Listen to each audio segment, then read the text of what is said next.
Hi friends, welcome to Alex garden. Summer వచ్చేస్తుంది కదండి. Summer వచ్చేసిందంటే మల్లె సీజన్ స్టార్ట్ అవుతుంది. మల్లె మొక్కకి ఎక్కువ పూలు పూయాలంటే మనం ఏం జాగ్రత్త చేసుకోవాలని ఈ వీడియోలో చూద్దామండి. ఫిబ్రవరి ఎండింగ్ లోపల మనము ప్రూనింగ్ చేసుకోవాలి.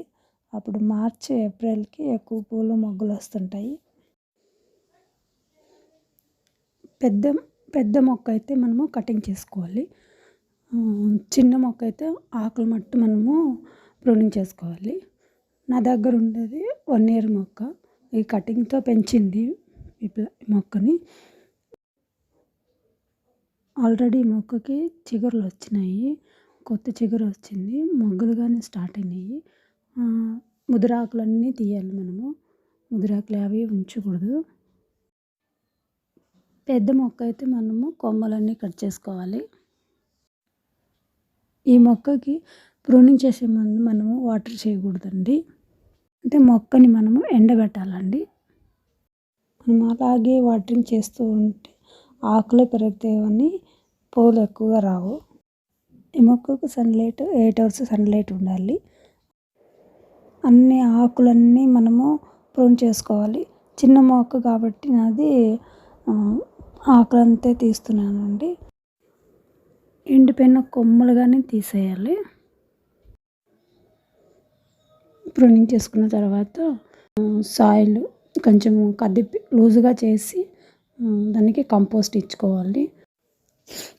మెనూర్స్ ఏదైనా కంపోస్ట్ మనము ఇచ్చుకోవాలండి.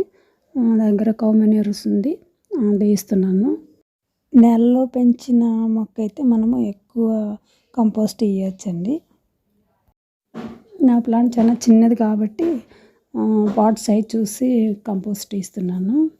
మనము ఏ మొక్కకైనా ఫర్టిలైజింగ్ చేస్తేనే పూలు ఎక్కువగా వస్తాయండి. వీక్లీ 1 time అన్నా ఇస్తుంటే మనకి పూలు ఎక్కువగా వస్తాయండి.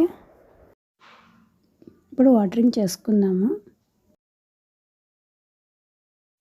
మనము ప్రూనింగ్ చేసి ఎరువులు ఇచ్చుకొని వాటరింగ్ చేసిన తర్వాత 1 week అలాగే వదిలేయాలండి. ఆ తర్వాత వాటరింగ్ చేసుకోవచ్చు మనము డైలీ. ఫర్టిలైజర్ అయినా మనము వీక్లీ 1 time మనము ఇస్తూ ఉంటే ఎక్కువ పూలు మొగ్గలు వస్తుంటాయి. భీము కడుగు నీళ్ళు అంటే రైస్ వాటర్ ఉంటాయి కదా, అవి కానీ వాడచ్చు. మల్లెపూలు వచ్చినప్పుడు మనము పూలు కోసి అలాగే వదిలేయకూడదు. మనము ఆ టిప్స్ అనేది కట్ చేస్తే మళ్ళీ అక్కడ కొత్త చిగురు వచ్చి ఎక్కువ పూలు పూస్తాయి. ఆల్రెడీ చిగురులు కానీ స్టార్ట్ అయినాయి. ఫిబ్రవరికి స్టార్ట్ అయినాయండి. కొత్త చిగురులు వచ్చినాయి. ఇంతేనండి మరి వీడియో మీకు నచ్చితే లైక్ చేయండి, సబ్స్క్రైబ్ చేయండి. Thank you friends.